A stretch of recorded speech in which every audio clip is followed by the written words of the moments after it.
Na jaką rządową stronę byście nie weszli, wszystkie jak jeden brat odradzają podróże do tego kraju, moi drodzy. Coś tu poszło nie tak.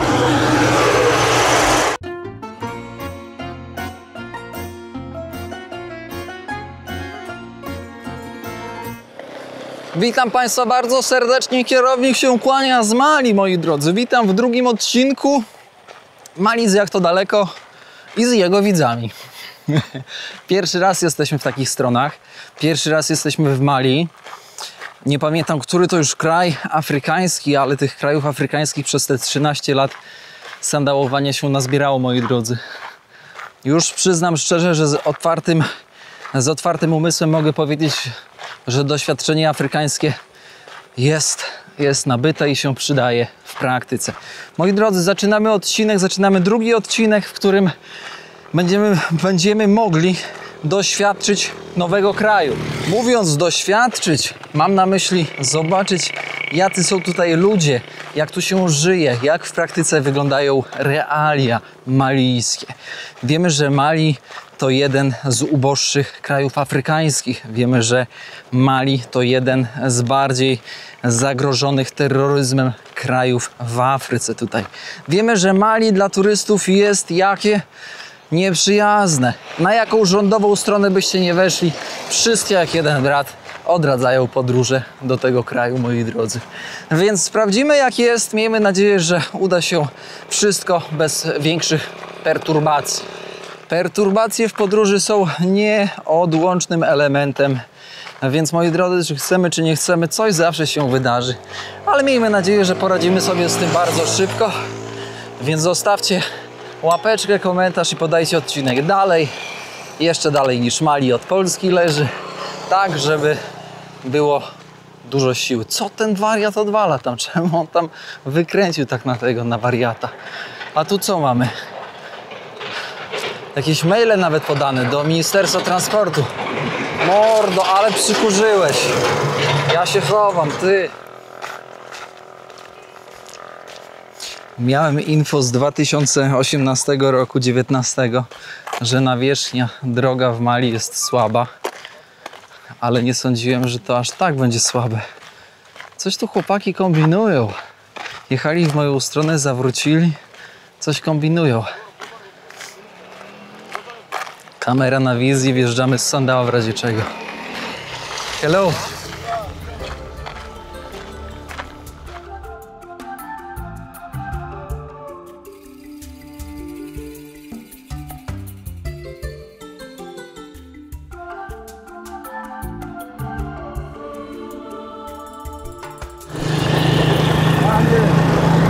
Koleżka chciał paliwo kupić.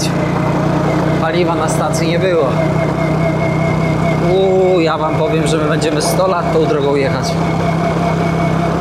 Przez ten kraj.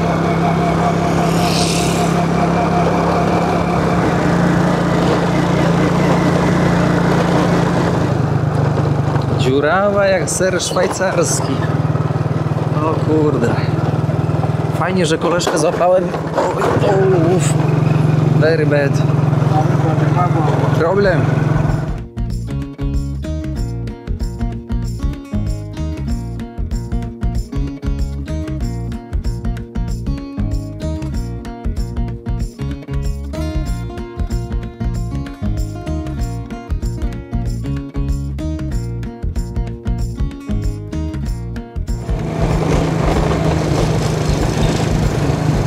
Nawet cen nie ma na tych plafonach, czy jak to się tam nazywa. Ciekaw jestem, czy jaka duża różnica, czy jest w ogóle różnica cenowa w cenie paliwa między Senegalem a Mali. Paliwo na butelki, drogi dziurawe jak ser, Mazdamer, powszechny chaos.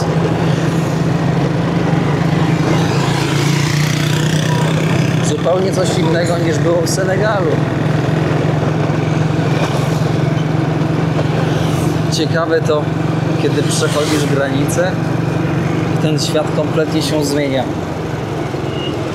I wiecie, dwa różne światy, takie dwie różne rzeczywistości.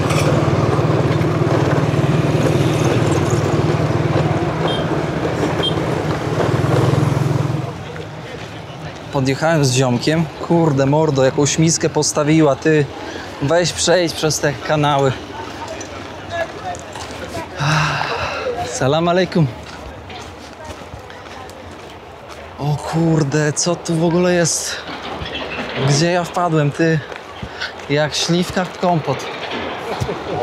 1, 2, 3. Yes. Thank you. Merci. Tutaj z kolegą lecę. Na motorze. Ja będę musiał, jak motorem mam przyjechać Mali, to chyba mi to zajmie co najmniej, nie wiem, no z 6 tygodni. Naprawdę, no jest, zobaczcie jak jest grubo. A wizę mam na 3 miesiące, bo inaczej się nie dało zrobić. Nie wiem, czy wspominałem, ile kosztowała. 700 zł, żebyście też byli świadomi. Tak, zrobili takie szachermacher, że to jest najtańsza wiza. Nie można kupić wizy na miesiąc. Kupujesz najtaniej, znaczy najtaniej kupujesz na 3 miesiące za 700. No i elo, jesteś.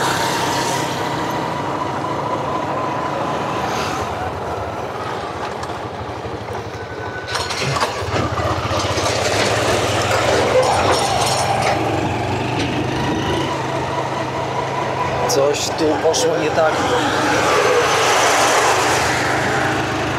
Koleżka chyba na oleju rzepakowym leci tym tirem.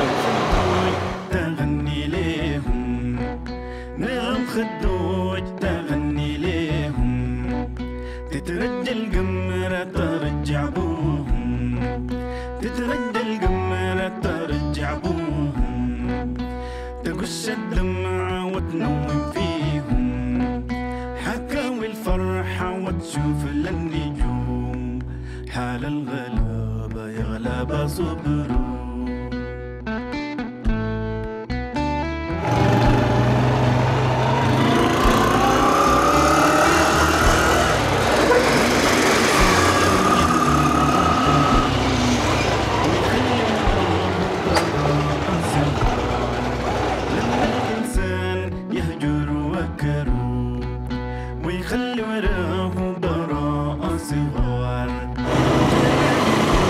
Jesteśmy w miejscowości Kenieba. No i tutaj trzeba będzie się trochę ulokować. Rozgardiasz niezły, więc opcja z namiotem chyba odpada. Tak przynajmniej mi się wydaje. Jakąś spelunę trzeba ogarnąć, żeby to się jakoś kupy trzymało. Oui. Tu kolega. Don't worry. I will like this. O, motel de Keniba, skofinancement. Tu kolega nasz mnie tutaj do motelu przyprowadził. Ciekawe, ile to będzie kosztowało. Zobaczymy. Zaraz. Szybko wpadłem i szybko wypadłem. Najtańszy pokój 105 zł z wiatrakiem i 150 zł z klimatyzacją. Bardzo drogi. W sensie standard pokoju bardzo skromny. Brudno, bez światła. Światło o godzinie 21 załączają, więc klimatyzacja też o 21. Ale mówię do gościa, że okej, zapłacę 105 zł jak za ten z wiatrakiem, ale żeby była klimatyzacja. On mówi nie. Koniec. Ja mówię, no dobra, to na razie. Trzymaj się. No bo co będę mówić? Słuchajcie, 150 zł. Z jednej strony to nie jest problem, ale z drugiej strony później pojawia się problem, skąd te pieniądze wziąć, bo to też nie jest tak, że przychodzisz do bankomatu, wypłacasz. Oczywiście możesz mieć w kieszeni kilka tysięcy. No ja mam dolary, mógłbym dolarami płacić, ale za każdym razem, gdybym się godził na taką cenę, to ja bym po prostu był spłukany. Dosłownie. Nie. To nie są warunki na hotel za 150 zł. Kompletnie nie. Jak noclegu nie mam, to chociaż kartę SIM kupię. Ciekawe, czy trzeba rejestrować tutaj. Zdążyłem ogarnąć kartę z internetem. Karta z internetem 3 GB 45 zł. Czy ja trafiłem do jakiegoś Amsterdamu, ja się pytam. Hotel 150. Karta z internetem 45 za 3 GB. Co to jest za życie? Nie wiem. Przynajmniej klapeczki można kupić. Możesz kupić Gucci, możesz kupić Diora, możesz kupić... Co tam jeszcze? Versace. Fajne te klapeczki, ale palców nie kryją. I jak dzisiaj zauważyłem, zwróciłem uwagę na większość tych palców dużych u stóp, to wszyscy mają poobijane. Lipa totalna. U kierownika tak nie będzie, bo u kierownika zakryte. Słuchajcie, no sytuacja dupna, bo jest ciemno i w sumie nie ma noclegu, więc trzeba iść trochę za miasto do buszu i tam postawić namiot, bo innej opcji nie widzę. Na ten moment 150 zł jest mi naprawdę szkoda wydać w Afryce za spelunę wartą ledwo 30 zł na afrykańskie warunki. Ale to nie ja decyduję tutaj, warunki tylko oni decydują, ja mogę się zgodzić bądź się nie zgodzić. Więc po prostu się nie zgadzam. Gdybym miał rozładowane wszystkie baterie, to bym w to poszedł.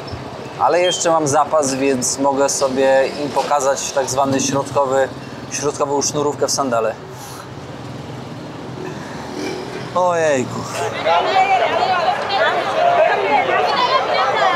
Powiem wam, że moja bania rozbita. Próbuję się przebić gdzieś z miasta, wyjść. To jest chyba dworzec, znaczy dworzec przy drodze. Mordo, 200 kilo na ten. Czekaj, przejdę tędy czy tędy. Uwaga, idę.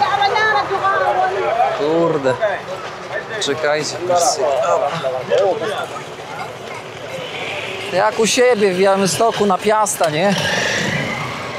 Albo na Sienkiewicza, sobie lecisz po prostu jak u ziomków. Najgorzej, że tu ziomków nie mamy. Ty, mordo, dawaj mordo, bo mi tutaj w kadrze się kręcisz jak owsik przy dupie. Kurde, taki deficyt światła, że nawet wyjście do buszu jest problematyczne. O kurde, nieźle, nieźle. Ty, badajcie, wszędzie są te chińskie napisy, czaicie? To daje do zrozumienia, że tam gdzie złoto, tam Chińczycy, tam gdzie Chińczycy, tam i swoich przyciągają. A tutaj bardzo dużo Chińczyków. Powiem wam, że no aż dziwota bierze. Patrzcie jak ciemno. Tutaj życie się dopiero zaczyna. Śmietnisko przy mieście. Palą śmieci, plastikiem wali na 100 kilometrów. Ale śmierdzi. Powiem wam, że kurczę, no jest deficyt energetyczny w Mali, to nie podlega wątpliwości. Infrastruktura drogowa też dupy nie urywa. Nie wiem jak sytuacja tak zwana z czarkami. Ale kurde, mam nadzieję, że ich tutaj dużo nie ma. No bo jak mnie będą zaskakiwać w nocy, no to lipa, no. Ty, ja tutaj po drodze. No jak ja mam iść do chodnika nawet, ja to od razu jest przepaść. Idę z latarką, nie?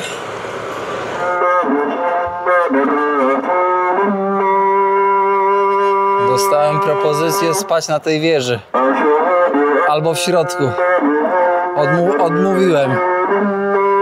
Wiecie dlaczego? Mózg mi wyskoczył. Przyznam szczerze, że jestem zdziwiony. Już na samym początku malijskiej przygody 5 miejsc, w których potencjalnie mógłbym postawić namiot. Odmowa. Taka wiecie, taka... Nie. No. I wyjście w ogóle do buszu. Tutaj niekończące się miasto. Tutaj cały czas ciągnie się miasto. To jest niesamowite. W ogóle garaże, maszyny drogowe, chociaż drogi słabe. Nie wiem o co chodzi. Ale koparki, wszędzie koparki i w ogóle ten sprzęt ciężki. No więc grubo, no, 21, a ja dalej tutaj, że tak powiem, no w dziurze jestem, takiej ciemnej, dosłownie ich przenośni. No ale dobra, idę dalej. Ulica tam, nie wiem czy w ogóle widać. Tutaj jest jakaś działka, niedokończona w budowie, że tak powiem, otwarta. Ale to nie jest tak, że sam wlazłem. Ja nie wiem przez ile kilometrów się ciągnie w ogóle ta aglomeracja. Niemniej jednak takiego ziomka tu zapytałem, on mnie tu pokierował i powiedział, że mogę spokojnie postawić namiot. Pozwoliłby postawić na patio w domu, bo ma tutaj ogromny dom za tym murem, ale ten dom wynajmowany jest przez Chińczyka. A Chińczycy są szaleni. Oni jak przyjeżdżają do Afryki, jeszcze nigdy mi się nie zdarzyło, żebym spotkał Chińczyka w Afryce i żebym z nim pogadał. Nie mówię o noclegu, bo to w ogóle wychodzi poza schemat to całkowicie. W Chinach też jak byłem, pamiętam, nigdy przenigdy nikt mnie nie zaprosił na nocleg. Żaden Chińczyk. Oni są tacy zdystansowani, a zwłaszcza tutaj w Afryce. No i ten ziomek mówi, wiesz, kurczę, jak ja bym ci pozwolił postawić ten namiot i on przyjdzie, to może być lipa straszna. No bo oni są dziwni. No ja to rozumiem. Mówi, że tutaj będzie naprawdę spoko. Więc namiot stoi. Drodzy widzowie, i co? I słyszymy się jutro. Jutro wam powiem taką konkluzję dotyczącą ekonomii i Chińczyków. Bo wychodzi na to, że Mali będzie takim dobitnym przykładem, który pokazuje wiele rzeczy. Ale to za 2 sekundy u was, u mnie pewnie za 8-9 godzin. Więc zostańcie ze mną i co? I zaraz się słyszymy. Dobrej nocy.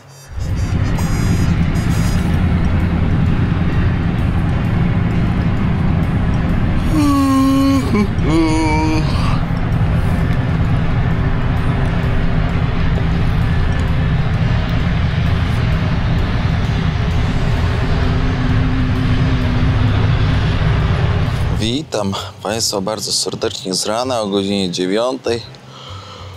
Pospane. Ojejku. Ale wczoraj perturbacji było ze znalezieniem miejscówki na nocleg, biorąc pod uwagę, że tutaj praktycznie w najbliższym promieniu 30 km wszędzie są kopalnie złota, a przy głównej drodze i tutaj w okolicy te małe wioseczki, to wszystko jest przebranżowione na tak zwane magazyny.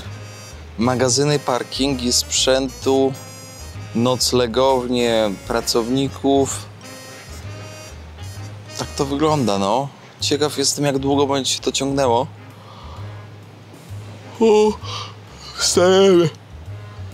Wstajemy, zaczynamy nowy dzień, nową przygodę.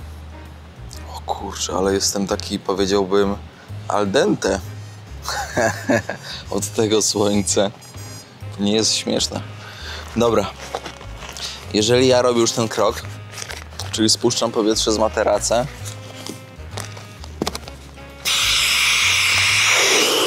to znaczy, że już jest poważnie.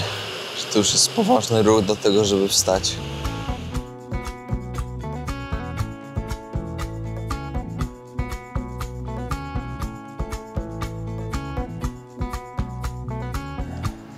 Kilkukrotnie zapytałem w Senegalu, gdzie jest taniej.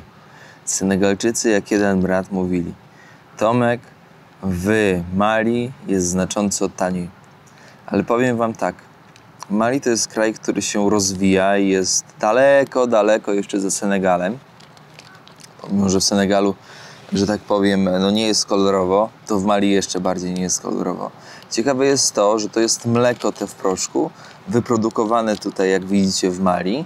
I teraz ciekawostka, jeżeli kraj się rozwija, nie ma mleka, nie ma krów tak dużo, to co? To wykorzystuje to mleko z warzyw, czyli między innymi z soi.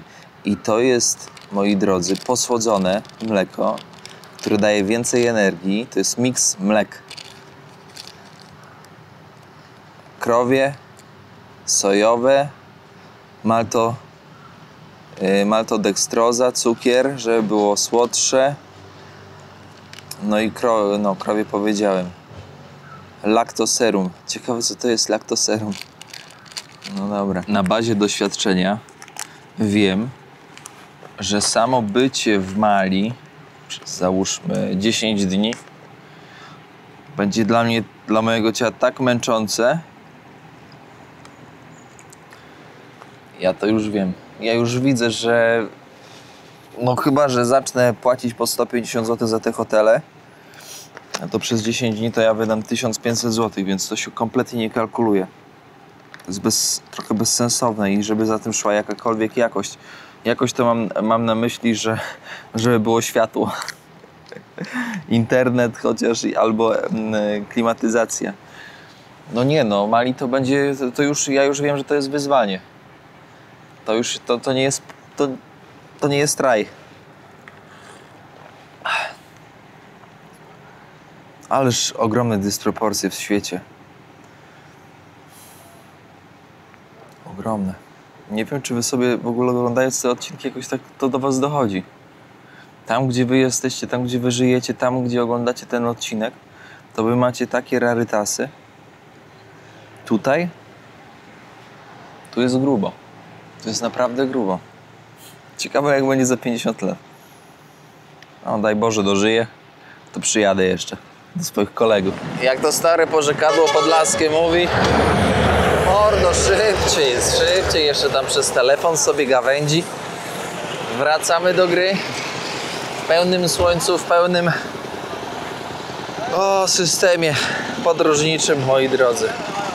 Ja nie mam pojęcia, jak ja tam dotrę do tej stolicy. Autobusem pierdzielę, nie będę jechał. O kurde. Przestańcie, to można zawału dostać. Dziewczyny idą. Dzietność tutaj ogromna, szanowni państwo. Ale o tym opowiem w kolejnym odcinku. Tutaj chcę tylko pokazać. Papieroski. Papieroski 3,25 zł za 20 fajek, a za 100 franków, czyli za 60 groszy kupisz 4 fajki. W ogóle tak reklama oficjalna mówi, nie? Że na sztuki normalnie możesz kupować fajury. Fajury. Czujecie to? 6 zł, 6 i to nawet tańsze są. Newsy. Tańsze są za, widzicie, to będzie nie za 3 zł, tylko to będzie za 2 z kawałkiem. Tutaj u koleżanki zrobiłem zakupy, sardynki, bagietkę i tutaj sprzedają różne rzeczy. Na przykład możesz taki mentol sobie kupić, wykałaczki do uszu możesz sobie kupić. Chociaż patrzcie, zamknięte, nie? A w środku widać, że brudne. Tutaj warzywka różne możesz kupić. Niekiedy się trafią spleśniałe, więc trzeba uważać. Ale to jest naturalne tutaj. No nie wyglądają, że tak powiem, że z pierwszej świeżości. Tutaj na przykład są różnego rodzaju przyprawy. Czosnek mielony, suszony. Tu na przykład chyba papryczka chili, taki sos chili pani zrobiła sama. Dużo ma tutaj rzeczy. Herbata chińska. Tak, w Afryce głównie panuje chińska herbata. Rybki, nie rybki. I co? I tyle, no. Co ja tam będę wam pokazywać? Jest kukurydza. Jest kukurydza. To jest najprawdopodobniej proso. Tutaj co ma? Tutaj ma ryż. Czyli takie rzeczy, no. Na dobrą sprawę u szefowej. Jakieś tutaj chrupki, nie chrupki. Dla dzieci za kilka sefa. Tak zajrzę jeszcze tutaj jakieś takie rzeczy, takie najważniejszej potrzeby. Czyli płyny do mycia, jakieś żyletki, kłódki, jakaś herbatka imbirowa. A to widzicie, szefowa tutaj robotę robi. Sardyna. Skąd ona? Ciekaw jestem, gdzie ona była produkowana. I czy zostały zachowane tak zwane normy jakości. Indonezja. Nic mnie to nie dziwi, moi drodzy, że to z Indonezji. Ale ta Afryka jest podzielona. W sensie każdy ją chce, ale nie każdy chce... O, i Chińczycy pojechali. Nie każdy chce wziąć za nią odpowiedzialność, ale też nie potrafią jej ukształtować tak, żeby ona jakoś tak logicznie się zaczęła rozwijać, bo tu w Mali jest tak dużo problemów społecznych na tle religijnym. Na północy rebelianci, którym pod kopułą coś odpaliło z islamem, oni tam wprowadzają nielegalnie swoje prawo szariatu. Prawo szariatu to jest prawo... Co to może? Nie, spokojnie, będzie dobrze. Dziękuję. Kolega tutaj mi stołeczek chciał zaproponować. Prawo szariatu to jest najgrubsza w ogóle wersja islamu, interpretacji islamu, bo to nie jest tak, że islam jest taki, jak szariat mówi. Kobieta jest tam zniewolona. Jak coś przeskrobie, ukamienowana. Koniec. Aha, kto bogatemu zabronił? Ten sos Oleisty kierowniku z przyjemnością. A, indonezyjski mordo. Czuję się, jakbym był w Indonezji. Chociaż nigdy nie byłem. Wasze zdrowie. Bagietka i rybka omega 8. Ogólnie Mali jest takim ciekawym przykładem, bo myślę, że większość z was, kiedy myśli o Mali, to myśli w kontekście takiego, że tak powiem, zatwardziałego islamu. A to tak wcale nie jest, bo tutaj bardzo mocno panuje sufizm, czyli to podejście takie duchowe, taka bardzo duża tolerancja, nawiązanie do przodków, do kultu, do tradycji, więc ten islam jest taki fajnie pomieszany tutaj, pomimo że ten negatywny wizerunek Mali zwłaszcza eskalował po 2012 roku, kiedy w północnej części te grupki ekstremistyczne zaczęły robić swoje. No i niestety po dziś dzień ma to, wiecie, odbicie. I zobaczcie, ile lat, już 13 lat. Takie niestety jest życie, szanowni państwo, że jakiś mały procent ludzi, którzy są zafiksowani i dotowani z zagranicy. Nie będę tutaj teraz rozwijać tematu, ale myślę, że niektórzy z was mogą się domyślać. No to niestety psują wizerunek i to bardzo mocno. Jest oczywiście na to rozwiązanie. Jedyne rozwiązanie to jest po prostu wyczyścić teże grupki dosłownie po prostu, dosłownie, bo to, że przesiedlisz człowieka, który ma jakąś taką chorą ideologię, no to nic to nie da. A tutaj, jak myślisz, co można kupić albo sprzedać? Złoto, dziku, złoto. Nie widzisz, jak elegancko samorodek złota narysowany z ekstremistami? Krótko, bo inaczej to niestety wróci. Jak nie wypalisz kurzajki porządnie, no to niestety ona znowu urośnie po czasie, kiedy najmniej będziesz się tego, moi drodzy, spodziewać. Patrzcie, jakie fajne. Czapeczka Burkindi. Jakie fajne. Plus 45 stopni i możesz kupić czapkę zimową. Czujesz to? Okulary to ja jeszcze rozumiem. Może ja przeciwsłoneczne powinienem nosić? Kiedyś nosiłem, wiecie, w podróży, ale przestałem nosić. Bo jak ludzie nie widzą twoich oczu, to ciężko jest im ocenić, jakim jesteś człowiekiem i jakie masz intencje. Ale najważniejsze, szanowni państwo, intencjonalnie... O, jakieś wojsko pojechało. No ładnie. Intencjonalnie kończymy odcinek. Szanowni państwo, dziękuję za uwagę. Za to pierwsze zderzenie z Mali. Za to, że byliście ze mną, wytrwaliście. Czy polecam Mali? Nie wiem jeszcze. Nie wiem, jak wyjadę z Mali, to wam powiem, czy polecam, czy nie polecam. Jedno jest pewne. Sandał tutaj cały czas zakurzony. Ryj zakurzony. Wszystko zakurzone, wszystko brudne. To nie podlega wątpliwości. Trzymajcie się, kochani. Zostawcie łapeczkę, komentarz i rzecz jasna, podajcie odcinek dalej. Niech się wiedzie sandałem kierowniczym. A ja się zabieram za łapanie stopa, bo co ja mogę? Bo co ja mogę? Na szczęście asfalt w miarę przyzwoicie wygląda. Trzymajcie się, czołem. Traveling spirit, I've seen many shores, from the West Pacific to the island of Kenya. They treat me like a son anywhere I go, and even though no one can tell, I still feel